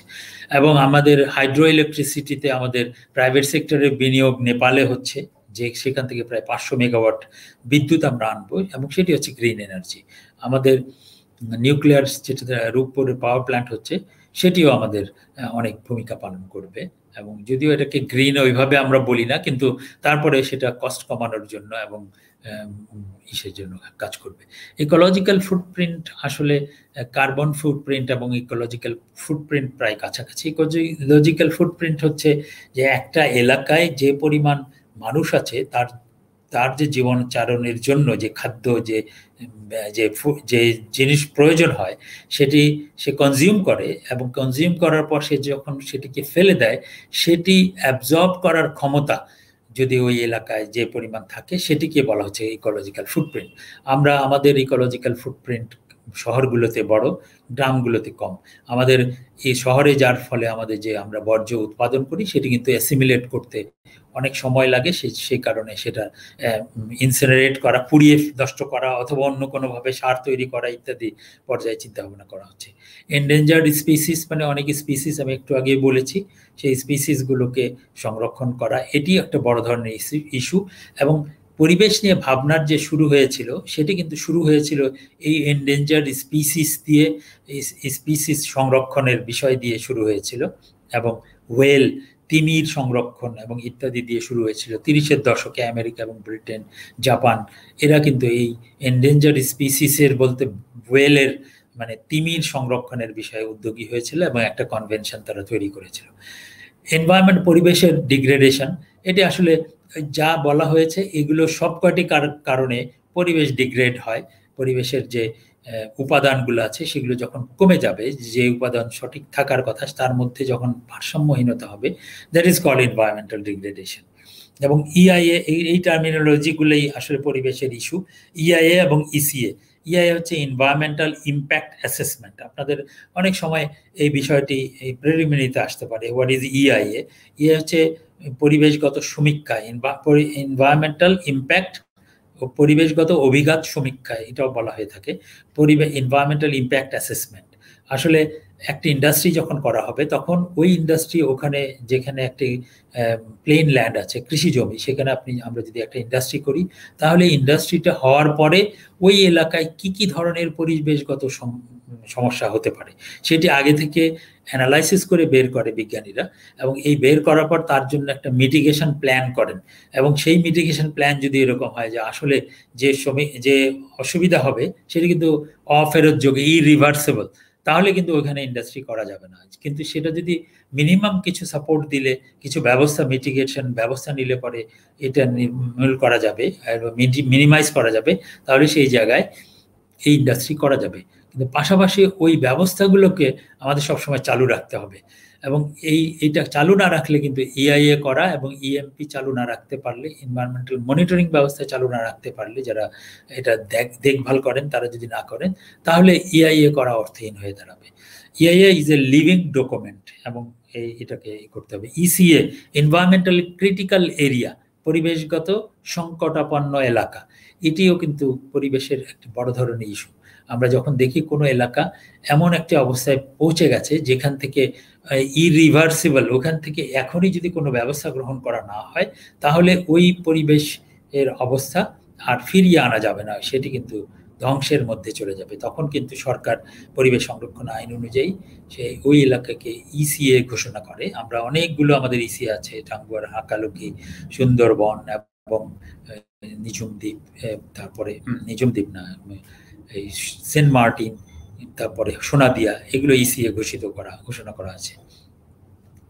ইপিআর, এক্সটেন্ডেড প্রডিউসার্স রেসপন্সিবিলিটি, এটি যদিও এনভায়রনমেন্টাল ইস্যু না, কিন্তু এনভায়রনমেন্টাল ডাইরেক্টলি ওইটা না, কিন্তু এই কার্যক্রম এটি একটি অ্যাক্টিভিটি যে এক্সটেন্ডেড প্রডিউসার্স রেসপন্সিবিলিটি। আমরা দেখি যে অনেকে অনেক কিছু উৎপাদন করেন কিন্তু ওই তার উৎপাদনের কারণে পরিবেশ দূষিত হয়। যেমন পলিথিনের কথাই বলি, অথবা প্লাস্টিকের বোতলের কথাই বলি। যারা উৎপাদন করেন তারা প্লাস্টিকের বোতল উৎপাদন করে ব্যবসা বাণিজ্য করছেন, কোকা কোলা এবং পানির বোতল, কিন্তু ওই বোতলগুলোর কি হচ্ছে সেটার কোনো খোঁজ খবর রাখছেন না। ইপিআর ইসে বলা হচ্ছে এনভায়রনমেন্টে যে না, এটা একজন শিল্প যিনি করছেন তার একটা সম্প্রসারিত রেসপন্সিবিলিটি, সম্প্রসারিত ভূমিকা, এক্সটেন্ডেড প্রডিউসার, মানে যিনি প্রডিউস করেন তার একটি সম্প্রসারিত ভূমিকা, এবং তিনি ওই বোতলগুলোকে ফেরত নেবেন। আপনারা দেখবেন যে ব্যাটারি কোম্পানিগুলো তার ব্যাটারির যে খোলসগুলো সেটা কিন্তু ফেরত নেয়, এবং এই ফেরত নেওয়ার ফলে তাকে উল্টো তাকে যিনি ফেরত দিচ্ছেন তাকে টাকা দেয়। বিদেশে কিন্তু টায়ার যিনি কিনতে যান তাকে পুরাতন টায়ার ফেরত দেওয়ার সময় ফেরত চাওয়া হয়, এবং উল্টো তাকে অর্থ দিতে হয় যে এই টায়ারটা রিসাইকেল করার জন্য আমি $10 দিলাম, এটা বাধ্য দিতে। তো আমাদের এই প্রক্রিয়ার মধ্যেও আসতে হবে, যার ফলে আমাদের এনভায়রনমেন্ট কিন্তু অটোমেটিক্যালি একটি সিস্টেমের মধ্যে দাঁড়াবে। গ্রিন হাউস গ্যাস এবং গ্লোবাল ওয়ার্মিং, যেটি আমি বললাম এতক্ষণে, যে গ্রিন হাউস গ্যাস, অনেকগুলো গ্যাস যেগুলোকে আমরা গ্রিন হাউস গ্যাস হিসেবে বিজ্ঞানীরা চিহ্নিত করেছেন, যার মধ্যে কার্বন ডাইঅক্সাইড সবচেয়ে বেশি উৎপাদিত হয়, এবং কার্বন ডাইঅক্সাইডের পর মিথেন, নক্স, সক্স, নাইট্রোজেনের অক্সাইড, সালফারের অক্সাইড, এবং ভ্যাপর, সিএফসি, অনেক এই সমস্ত গ্যাসগুলো হচ্ছে গ্রিন হাউস গ্যাস। এবং এই গ্যাসগুলো উৎপাদন হলে একটি অ্যাটমসফিয়ারে একটা শিল্ড তৈরি করে, যার ফলে যে সূর্য রশ্মি আসে সেই রশ্মিটি ফিরে যেতে পারে না এবং পৃথিবী উত্তপ্ত হতে থাকে। That is global warming. এবং এই গ্লোবাল ওয়ার্মিং এর কারণেই কিন্তু আইস গলে যাচ্ছে, পানি উত্তপ্ত হচ্ছে, ঘূর্ণিঝড় হচ্ছে, এবং সি লেভেল রাইজ হওয়ার ফলে নতুন এলাকা হচ্ছে, প্লাবিত হচ্ছে, নোনা পানির সংমিশ্রণ ঘটছে, অনেক ধরনের ঘটনা ঘটছে, এবং এই সব ঘটনায় মানুষকে ক্ষতি করছে।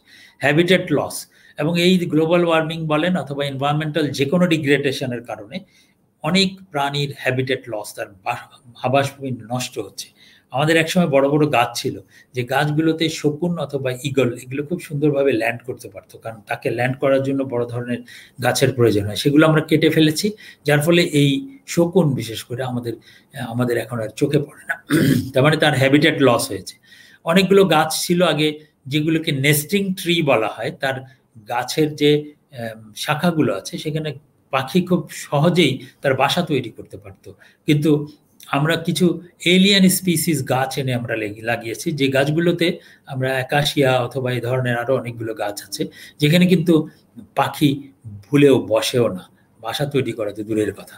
অর্থাৎ আমাদের এই জায়গাতেও কাজ করতে হবে, এবং আমাদের এই তার হ্যাবিটেট যাতে লস না হয় এমন কোনো স্পিসিস আমরা যাতে না করি land use planning and land change. আসলে আমাদের যে ইসের উৎপাদন, গ্রিন হাউস গ্যাস উৎপাদন, সেটি কৃষি হচ্ছে আরেকটি বড় সেক্টর যেখানে গ্রিন হাউস গ্যাস উৎপাদন করে। আমরা কিন্তু ভুলে যাই যে কৃষি উৎপাদনও কিন্তু একটি গ্রিন হাউস গ্যাস উৎপাদনের মানে বড় ধরনের জায়গা, যেটিকে কিন্তু আমরা কিন্তু কৃষি বন্ধ করে দিতে পারবো না। কৃষির উৎপাদনের সাথে আমাদের লিভলিহুড, আমাদের বেঁচে থাকা, আমাদের খাওয়া খাদ্য সরবরাহ ইত্যাদি ফুড চেইন আমাদের রিলেটেড। অর্থাৎ আমরা এই খাদ্য উৎপাদনের জন্য কত কম পরিমাণে আমরা মানে গ্রিন হাউস গ্যাস রিলিজ করতে পারি সেই বিষয়ে আমাদের চিন্তা ভাবনা করছেন, এবং এটা ল্যান্ড ইউজ প্ল্যানিং চেঞ্জের জন্য এটা আরো বেশি ঘটছে। লাইট পলিউশনের মাধ্যমেও কিন্তু দূষণ হচ্ছে। লাইট পলিউশন আপনি উন্নত দেশে দেখবেন, টাইম স্কোয়ারে দেখবেন, নিউ ইয়র্ক সিটিতে সারা দিন রাত লাইট জ্বলে থাকে।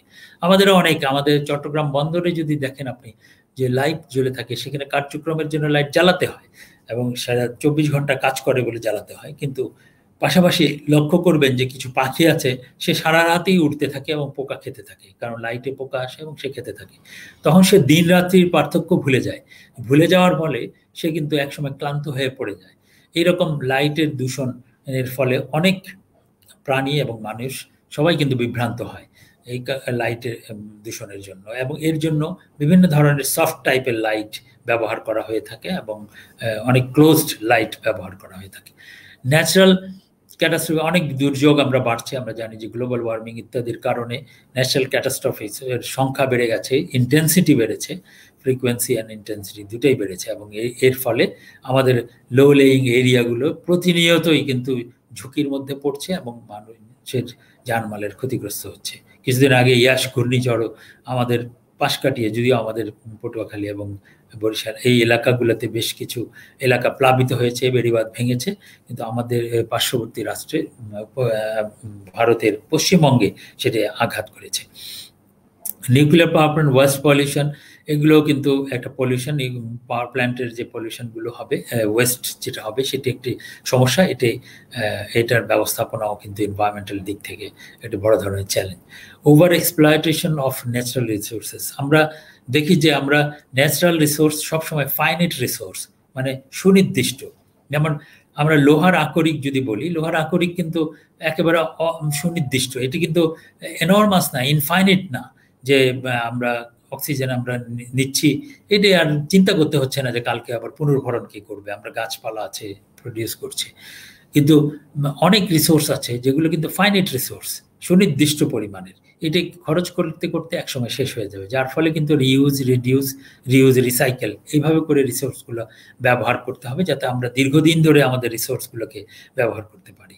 এবং ওভার ফিশিং হচ্ছে আরেকটি বিষয়। আমরা দেখি যে ট্রলিং করে যারা মাছ ধরতে যায়, তারা যে কোনো ধরনের মাছ ধরে নিয়ে আসে, অথচ এক এক ধরনের জাহাজের এক ধরনের মাছ ধরার কথা, এবং তাদের জাল এমন থাকে যে এই জালগুলো সমস্ত ধরনের মাছকে, ছোট ছোট পোনাকেও ধরে ফেলে, এবং এগুলো অনেকে আবার জাহাজের ওইখানেই ওগুলো ফেলে দিয়ে চলে আসেন, যার ফলে ওই যে মাছ, ছোট অন্য প্রজাতির মাছ যার বেঁচে থাকা ছিল জরুরি, সে বড় হতো, সেটি কিন্তু ধীরে ধীরে কমে যায়, এবং পরবর্তীতে মাছের সংখ্যা মানে খুবই কমতে থাকে ধীরে ধীরে।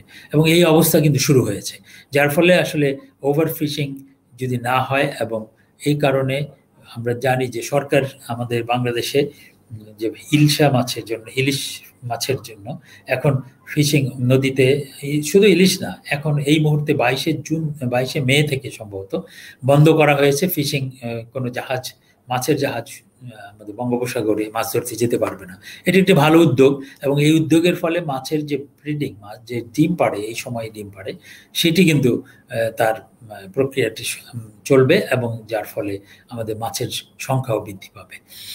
ওজোন ডিপ্লিটেশন, ওজোনের আসলে ওজোন হচ্ছে, ওজোন স্তর আমরা জানি যে আমাদের বায়ুমণ্ডলে ওজোনের একটি স্তর আছে, এবং সেটা অক্সিজেনের 3টি O3 বলে, ওইটা নিয়ে ওজন হয়, 3টি অণু মিলে একটা ওজন হচ্ছে। এবং এই ওজনটা হচ্ছে ভালো, আমাদের ক্ষতিকারক যে আল্ট্রাভায়োলেট রে এটাকে প্রোটেক্ট করে, এটাকে প্রোটেক্ট করে ওজন উপরে। কিন্তু এটা ডিপ্লিট হচ্ছে, আমরা কিছু কিছু গ্যাস এখানে ব্যবহার করি, সেটি হচ্ছে সিএফসি, সেখানের কিছু কেমিক্যাল, আমি অত ডিটেলে এসে যাচ্ছি না, সেখানের কিছু অংশ ক্লোরিন, ফ্লোরাইড, ব্রোমাইড, এগুলো গিয়ে সেই অক্সিজেনের সাথে, ফ্রি অক্সিজেনের সাথে রিয়াকশন করে, এবং রিয়াকশন করে একটা ছিদ্র তৈরি করে, যার ফলে কিন্তু সূর্যরশ্মি সরাসরি প্রবেশ করে, এবং এটি ক্ষতিকর আল্ট্রাভায়োলেট রশ্মি আমাদের ক্যান্সার এবং ইত্যাদি ঘটায়। তো কিন্তু এইখানে সুখের বিষয় যে এই ওজন ডিপ্লেটিং যে সাবস্টেন্সগুলো ছিল, সেটি একটি কনভেনশনের অধীনে ক্লাইমেট ডিপ্লোমেসি, এনভায়রনমেন্টাল ডিপ্লোমেসির মাধ্যমে এই সিএফসি, এই গ্যাসগুলোকে ফেজ আউট করা হয়েছে, উৎপাদন বন্ধ করা হয়েছে, আমাদের ফ্রিজ থেকে, আমাদের ইনহেলার থেকে এগুলোকে বাদ দেওয়া হয়েছে, অন্য কিছু অ্যাড করা হয়েছে, যার ফলে এখন ওজনের স্তরের অবস্থা খুবই হেলদি এখন রিপোর্ট হয়েছে। সো এই যে ওজন কিন্তু আকাশের উপরে খুবই ভালো, কিন্তু মাটিতে ওজন কিন্তু খুবই লিথাল, খুবই মানুষের জীবন প্রাণ নাশ ঘটে, এবং এই গ্রাউন্ড লেভেল ওজনটাও আমাদের জন্য এনভায়রনমেন্টাল একটা হ্যাজার্ড। সেটা কিন্তু বিভিন্ন বায়ু, মোটর যান থেকে তৈরি হয়, এবং ইসের থেকে তৈরি হয়। পলিউটার্স পে প্রিন্সিপাল, পিপিপি, এটি কিন্তু একটি এনভায়রনমেন্টাল ডিগ্রেডেশনের জন্য, অথবা যিনি পলিউট করেন তাকে পরিবেশের বিভিন্ন ইস্যুকে বাধ্য করার জন্য এই বিষয়টি, এই পিপিপি পলিসির জন্ম হয়েছিল, যে যিনি পলিউট করবেন তিনি পে করবেন। কারণ আমরা যেভাবে আমাদের পানিকে দূষণ করি, এবং আমরা নিজেরাই কিন্তু এটার জন্য পে করা দরকার, আমাদের অর্থ দেওয়া দরকার। কারণ আমরা যে পানি আমাদেরকে ওয়াসার সরবরাহ করছে, সেই পানি কিন্তু আমরা পলিউট করে ড্রেনে দিচ্ছি। এই ড্রেনের পানিটি কিন্তু গিয়ে নদীতে পড়ছে, খালে পড়ছে, নদীতে পড়ছে, এবং সমুদ্রে যাচ্ছে। কিন্তু আমরা যখন নদীর পানি দেখি, তখন এই সমস্ত পানি অ্যাকুমুলেটেড হয়ে ওর কিন্তু রং ওর কার্বন ডাইঅক্সাইড, ডিও, ওর বিওডি এবং সিওডি, টেম্পারেচার, এই সমস্ত কিছু পরিবর্তন ঘটছে। এবং এই পরিবর্তিত পানি দেখে আমরা কিন্তু আমরা চোখ কপালে তুলছি, কিন্তু এর কন্ট্রিবিউটর কিন্তু আমরা প্রত্যেকে, আমাদের এই প্রত্যেকেই এই বিষয়গুলোকে খেয়াল রাখতে হবে। রেডিয়েশন, বিভিন্ন রেডিয়েশনও একটা এক ধরনের পলিউশন, যেখান থেকে বিভিন্ন আপনার কি বলে এটা রেডিয়েশন, তেজস্ক্রিয় পদার্থ থেকে রেডিয়েশন ইমিট হয়, সেই বিষয়ে আমাদের রাখতে হবে। সয়েল পলিউশন, মাটির দূষণ, সাউন্ড পলিউশন, সারা দেশে কিন্তু আমাদের একটি বাজে অভ্যাস হয়ে গড়ে উঠেছে।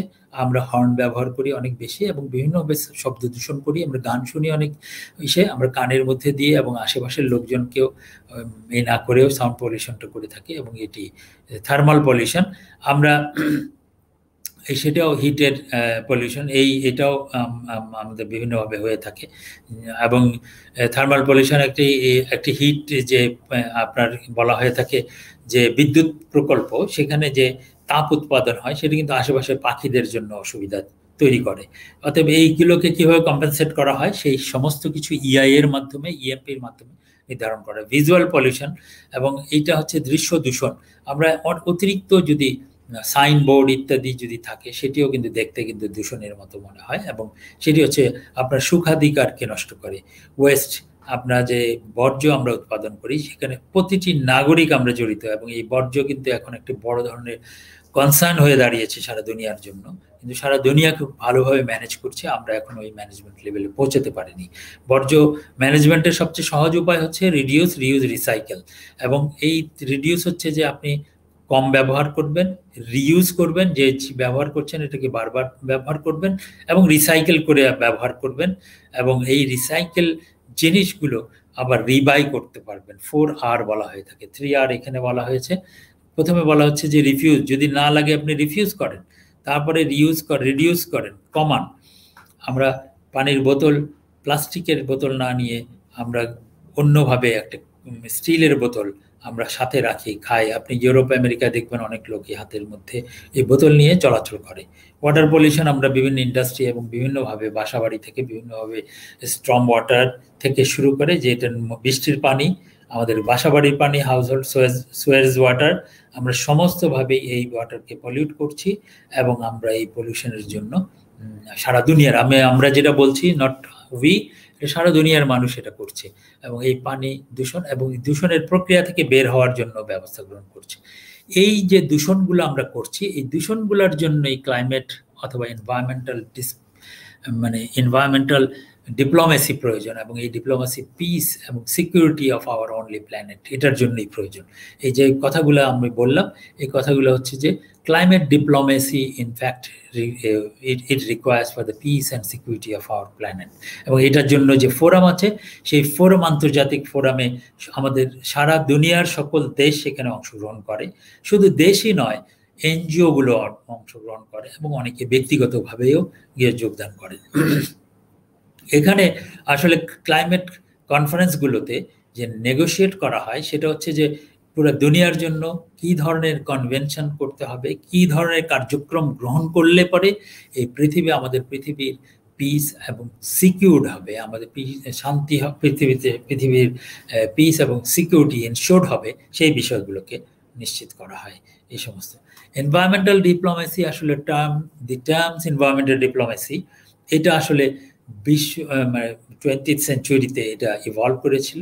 এবং এটা এটাকে দুটি ভাগে আমরা ভাগ করতে পারি, convention regulating the use of natural resources এবং পলিউশন, এবং একটা হচ্ছে ন্যাচারাল রিসোর্সের ব্যাপারে, একটা হচ্ছে কনভেনশন রেগুলেটিং দ্য পলিউশন। এবং পলিউশনকে রেগুলেট করার জন্য এক ধরনের কনভেনশন, আর convention regulating the natural resources, এইভাবে আমরা ব্রডলি ভাগ করতে পারি। বাট এক সময় দেখা যাবে যে দুটি ইন্টারলিঙ্কড। এবং এই কনভেনশনগুলো, যে এই কনভেনশন আসলে কারা করে, ইন্টারন্যাশনাল অর্গানাইজেশন করে। ইউএনএফসিসি হচ্ছে এই ধরনের একটি convention, United nation climate convention on climate change. এটি হচ্ছে একটা ফ্রেমওয়ার্ক কনভেনশন। এটা প্রায় আসে যে হোয়াট ইজ ইউএনএফসিসি, 3টা C, United Nation convention on climate change.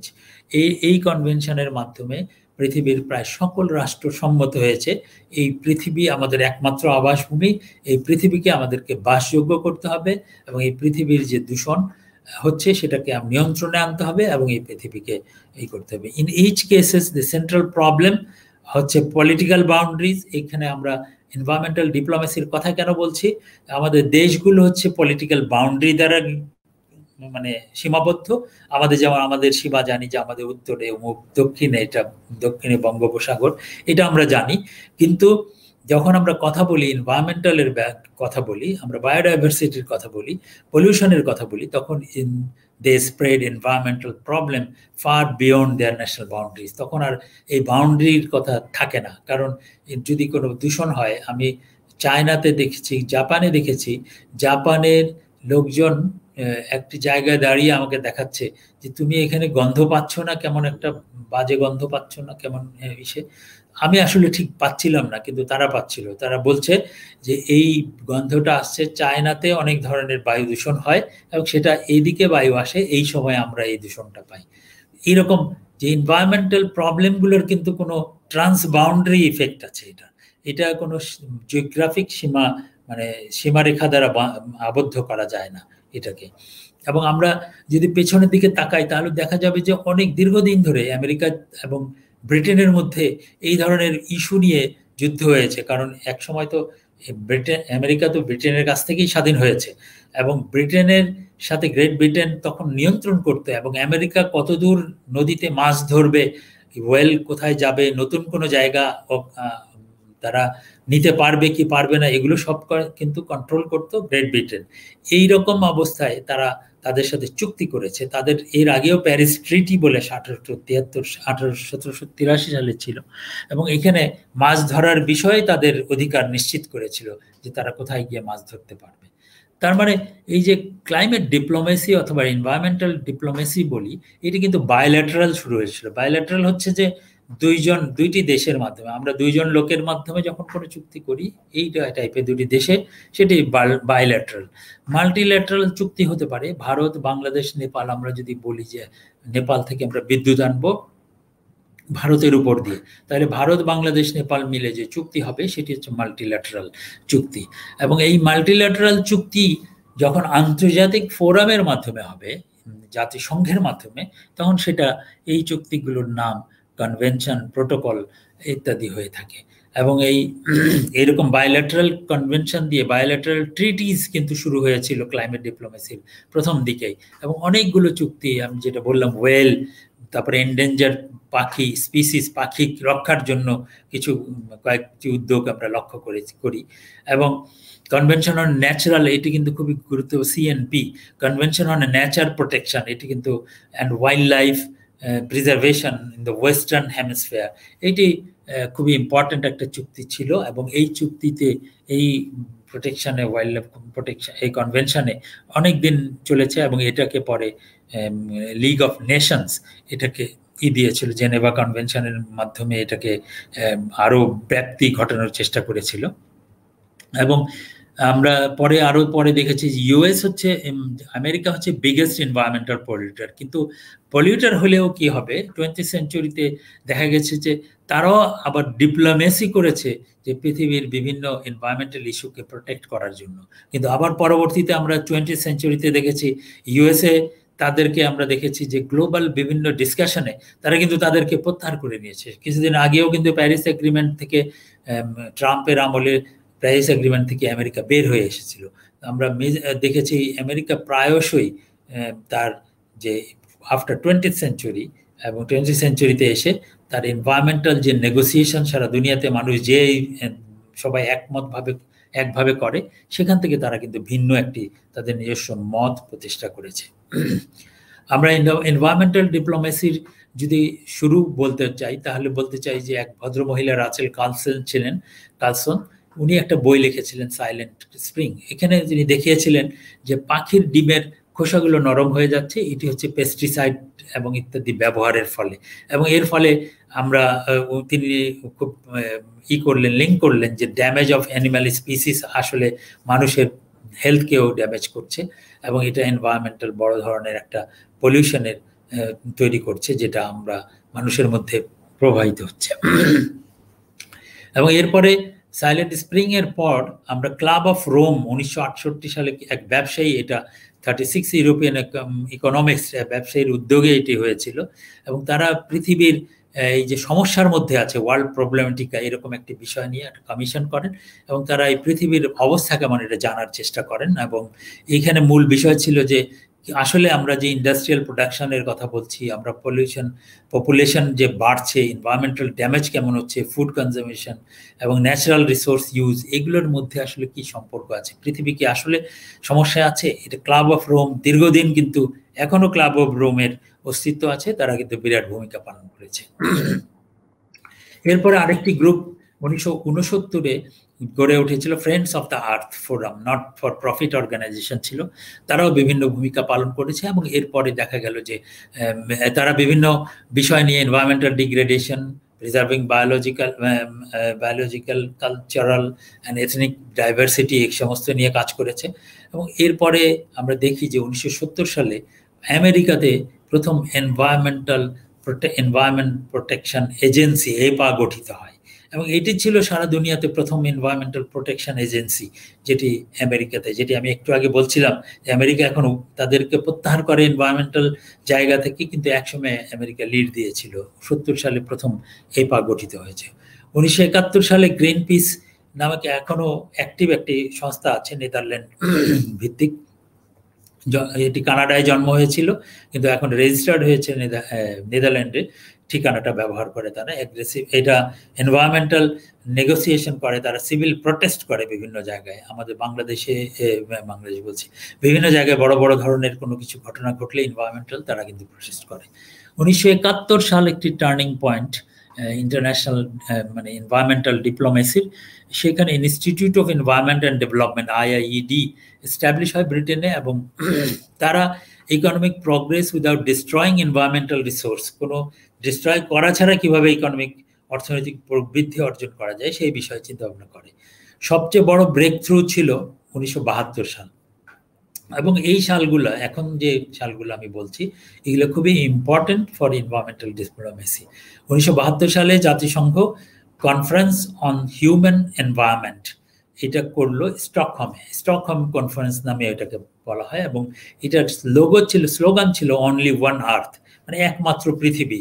আসলে care it and share it, এরকম বলা হয় যে একটাই পৃথিবী আমাদের, যতই বাড়ি আপনি বলেন না কেন, চট্টগ্রাম, ঢাকা অথবা নোয়াখালী, কুমিল্লা, যাই বলেন না কেন, পৃথিবী আমাদের আলটিমেট বাড়ি পৃথিবী, এবং এই পৃথিবীর ভালো মন্দই নির্ভর করে আমাদের ভালো মন্দ থাকা। Lead to development of the United Nation environment programme একটা জন্ম নেয় এইখান থেকেই। এবং এরপরেই 1972 সালে ক্লাব অফ রোম তার বিখ্যাত গ্রন্থ পাবলিশ করে, লিমিট টু গ্রোথ। আসলে গ্রোথ, আমরা কি পরিমাণ উন্নয়নে আমরা যাব গ্রোথ, সেটা একটা বেস্ট সেলার বই ছিল।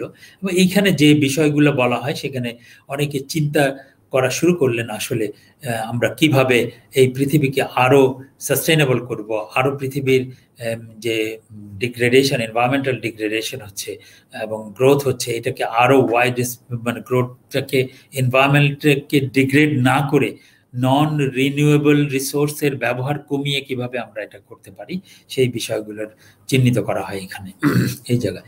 1974 সালে আরো একটি CFC নিয়ে বিষয়গুলো নজরে আসলো, এবং 83 সালে এনভায়রনমেন্ট অ্যান্ড ডেভেলপমেন্ট ফোরাম নামে একটি commission, world commission environment forum, সে 3 বছরের 3 years to wave together the report, তার একটা রিপোর্ট করলো।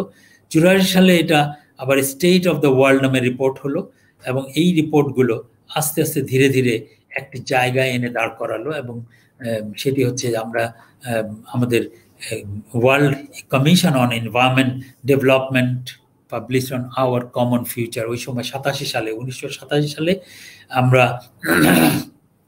এর আগে 1985 সালে ওজন হোল ডিসকভার করলো ব্রিটিশ অ্যান্ড আমেরিকান সায়েন্টিস্ট, যেটা আমি আগে বললাম, যে তারপরে প্রোটোকলও একটা হলো, মন্ট্রিল প্রোটোকল।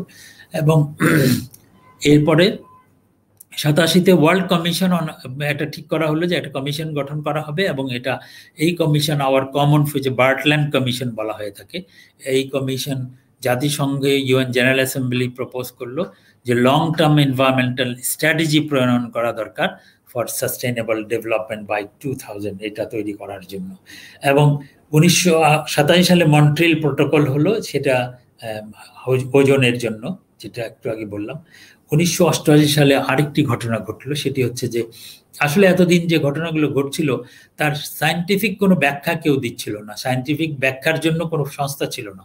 তখন একটি সংস্থা গঠন করা হলো, এবং ওয়ার্ল্ড মেট্রোলজিক্যাল এজেন্সি এবং অর্গানাইজেশন, বিশ্ব আবহাওয়া সংস্থা, এবং এটা মিলে inter governmental panel on climate change, IPC, inter government panel, IPCC বলে, IPCC, inter governmental panel on climate change, এটা আইপিসিসি, এইটা গঠন করা হলো। এবং এই আইপিসিসি এই কার্বন ইমিশন এবং গ্রিন হাউস গ্যাস ইমিশন সম্পর্কে এই সায়েন্টিফিক স্টাডির মাধ্যমে এই আমাদেরকে তথ্য এবং জ্ঞান দেওয়া শুরু করলো। এবং তারা 1990 সালের লেভেলে আমাদেরকে নিয়ে যাওয়ার জন্য, গ্রিন হাউস ইফেক্টের জন্য একটা তত্ত্ব দিল, যেটি আমরা পরবর্তীতে 1982 সালে ম্যাডাউস, যেটি আমরা earth scan use computer model একটা ব্যবহার করে উনি দেখিয়েছিলেন যে growth of the planet will be reach some time within the next 100 বছরের মধ্যে এই গ্রোথ, এটা কিন্তু খুব খারাপ একটা অবস্থায় চলে যাবে। 1992 সালও একটা টার্নিং পয়েন্ট, যেখানে আপনারা United Nation conference on environment and development, UNCED, এটা হলো রিও ডি জেনেরিওতে আমাদের আর্থ সামিট হলো, 179টি দেশ অংশগ্রহণ করলো। It was a huge participation from different country এবং এনজিওস, সবাই এটা হলো। এখানে কনভেনশন অন বায়োলজিক্যাল ডাইভার্সিটি, এখানে একটা কনভেনশন নেওয়া হলো। ফ্রেমওয়ার্ক ইউএনএফসিসিসি, যেটা বললাম যে framework convention on climate change, সেটি গ্রহণ করা হলো 1992 সালে। এবং 21 শতকের জন্য একটা এজেন্ডা তৈরি করা হলো, এজেন্ডা 21। অনেকে মনে করে থাকেন যে 21টি এজেন্ডা, আসলে না, 21 শতকের জন্য এজেন্ডা তৈরি করা হলো, যে কিভাবে এই পৃথিবী সামনের দিকে এগিয়ে যাবে। এবং রিও ডিক্লারেশন, ব্রাজিলে যেহেতু হয়েছিল, এনভায়রনমেন্ট ডেভেলপমেন্টের জন্য একটা ডিক্লারেশন দেওয়া হলো। ল অফ দ্য সি, এটা যা মানে সমুদ্রের জন্য একটা আইন প্রণয়ন করা হলো। এটিও কিন্তু সমুদ্রের চলাচলের নিরাপত্তা, নাবিকদের নিরাপত্তা ইত্যাদি, এবং dumping, anti dumping, fish stock, এই সমস্ত কিছু নিয়ে ল অফ দ্য সি তৈরি হলো। এবং 1997 সালে ইউএনএফসিসির যে কনভেনশন ছিল, সেই কনভেনশন থেকে কিয়োটো প্রোটোকলের জন্ম হলো।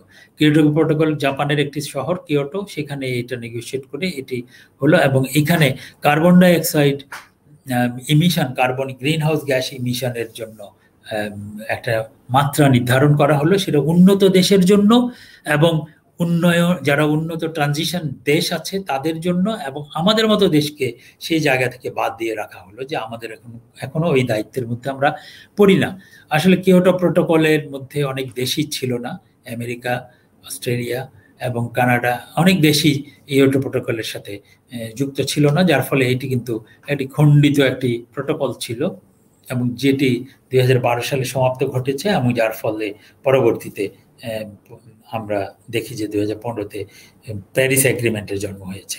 এবং এটি কিন্তু নন বাইন্ডিং ছিল, এটি কিন্তু খুব একটা বাইন্ডিং ইস্যু ছিল না। এবং এখানে দেশগুলো যারা কার্বন ইমিট করে তাদেরকে 3টি তালিকা করা হয়েছিল। একটি হচ্ছে NX 1 কান্ট্রি, যারা সবচেয়ে বেশি পলিউট করে, তারপরে ট্রানজিশন কান্ট্রি NX B, এবং আমরা ছিলাম এসব লিস্টের বাহিরে। এরপরে 1987 সালে আর্থ সামিট হলো, এবং 5 বছর আর্থ সামিট হচ্ছে আসলে ইসের পরে 5 বছর পরে হলো, 92 থেকে 97। এবং এখানে অনেক দেশে 165টি দেশ করলো, এবং এইরকম ভাবে প্রতি কিছু ইন্টারভেল পরপরই এই ক্লাইমেট সামিটগুলো হওয়া শুরু হলো। এবং এই সামিটগুলোর উদ্দেশ্যও ছিল আসলে বিভিন্ন কনভেনশনের মডেল ডেভেলপ করা, নেগোশিয়েট করা, আইন প্রণয়ন করা, যেটি কনভেনশন নামে পরিচিত, এবং সেটা করা। এটি একটি ক্লাইমেট এবং এনভায়রনমেন্টাল ডিপ্লোমেসির সবচেয়ে কঠিন যে ব্যাপারটি হচ্ছে যে এইখানে যে থিওরি কাজ করে সেটি হচ্ছে CBDR, common but different responsibility. কারণ এমন একটি, যেমন আমি বিশের কথা বললাম, কিয়োটো প্রোটোকলের কথা বললাম, কিয়োটো প্রোটোকলে আমাদেরকে বাদ রাখা হয়েছে যে কার্বন তোমাকে কমাতে হবে না, কারণ আমার সামর্থ্য, আমি খুব কম কার্বন ইমিট করি, আমার সামর্থ্য অনুযায়ী আমাকে কাজ করতে বলা হয়েছে। Common but different responsibility. এবং আমেরিকাকে বলা হয়েছে, বিভিন্ন উন্নত দেশকে বলা হয়েছে তুমি এই পরিমাণ কমাবা, কিন্তু আমাদেরকে এই পরিমাণ বলা হয়নি। এইটি হচ্ছে চুক্তির কনভেনশনের মূল লক্ষ্য। এই যে প্রতি বছর কনফারেন্স অফ দ্য পার্টি হয়, ক্লাইমেট তহবিল কি বলে, ক্লাইমেট কনফারেন্স যেগুলো হয়, সেখানে কিন্তু মূলত আইন কানুনের খসড়া তৈরি করা হয় এবং এই খসড়া তৈরি করে বিভিন্নভাবে দেন দরবার করা হয়। প্রতিটি দেশ তার খুবই দক্ষ লোকজনকে সেখানে পাঠান, কারণ তার দেশের স্বার্থ সংরক্ষণ হয় কিনা সেটি হচ্ছে ডিপ্লোমেসি। এই ডিপ্লোমেসি আমরা করি এবং আমাদের বাংলাদেশেরও এই সময়ের মধ্যে খুবই চমৎকার টিম তৈরি হয়েছে যারা এই নেগোশিয়েট করেন। আমাদের ডক্টর সেলিমুল হক, উনি কিন্তু আইপিসিসির একজন লিডিং অথর এবং তার অনেক লেখা, অনেক কন্ট্রিবিউশন আছে আইপিসিসিতে।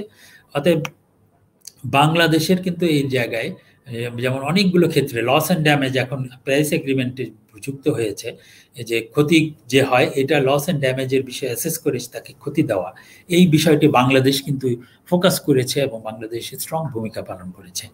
এইরকম ভাবে এগিয়েছে ধীরে ধীরে। এবং আমরা 2002 সালে আবার আর্থ সামিট হয়েছে 10 বছর পর, 92 এর পরে 10 বছর পর, এবং তারপরে রিওতে আবার রিও +20 হয়েছে ইসে, এবং 12তে রিও +20 হয়েছে ওয়ার্ল্ড সামিট। এবং এই 2012তে আমরা ডারবানে সামিট হয়েছে, না ডারবান না, এটা কাতারে হয়েছিল সম্ভবত, এবং 2015তে পরে দোহাতে হয়েছিল। 2015তে প্যারিস এগ্রিমেন্ট হয়েছে, যার এই এগ্রিমেন্টগুলো, এই যে প্যারিস এগ্রিমেন্ট হলো, এই এগ্রিমেন্টের চুক্তি, দিস ইজ এগ্রিমেন্ট মিনস হচ্ছে একটা কনভেনশন, এটাকে বলা হয় প্যারিস এগ্রিমেন্ট। এটাতে প্রায় রাষ্ট্রগুলো সাইন করেছে, এটা ইফেক্টিভ হয়েছে এবং কার্বন ইমিশন আমরা 2 ডিগ্রি সেলসিয়াসের নিচে আমরা নামাবো, এই বিষয়ে সবাই একতাবদ্ধ হয়েছি। এবং এইভাবে আমরা আমাদের পৃথিবীকে নিরাপদ করার জন্য করছি। আমি আমার প্রায় শেষের দিকে এসেছি। আমি একটি ম্যাপ দেখাচ্ছি মার্শাল আইল্যান্ডের। ক্লাইমেট ডিপ্লোমেসিতে যারা ভালো করেছে তার মধ্যে আমরা বাংলাদেশ একটি ছোট রাষ্ট্র, আয়তনের দিক থেকে বা জনসংখ্যার দিক থেকে আমরা কিন্তু অনেক বড় রাষ্ট্র। মার্শাল আইল্যান্ড অতি ক্ষুদ্র একটি রাষ্ট্র, সেটি হচ্ছে প্যাসিফিক সমুদ্রের ভিতরে, ফিলিপাইন এবং হাওয়াই দ্বীপের কাছাকাছি এটি। এবং এই মার্শাল আইল্যান্ডের মানে এরা দেখলো যে তারা যদি তাদের ক্লাইমেট ডিপ্লোমেসিতে না যায়, তারা যদি তাদের ভয়েস না রেজ করে, তাদের এই দ্বীপটি একদিন পানির নিচে চলে যাবে। অতএব তাদের ভূমিকা রয়েছে এখানে ডিপ্লোমেসির মাধ্যমে পৃথিবীর গ্লোবাল ওয়ার্মিং কমানো এবং তারা নিজেদের আবাসভূমিকে বাঁচানোর জন্য।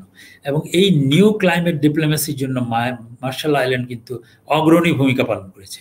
তারা 2009 সালে বিষয়টি মার্শাল আইল্যান্ড মানে রিপাবলিক অফ মার্শাল আইল্যান্ড বলে, লো লেইং কোরাল রিফ স্টেট এটা কিন্তু, এবং ভলকানো ছিল এখানে, এরকমও ছিল। has placed the climate at its heart of the foreign policy. তাদের ফরেন পলিসির একদম সেন্টারে এটাকে ফোকাস করেছে।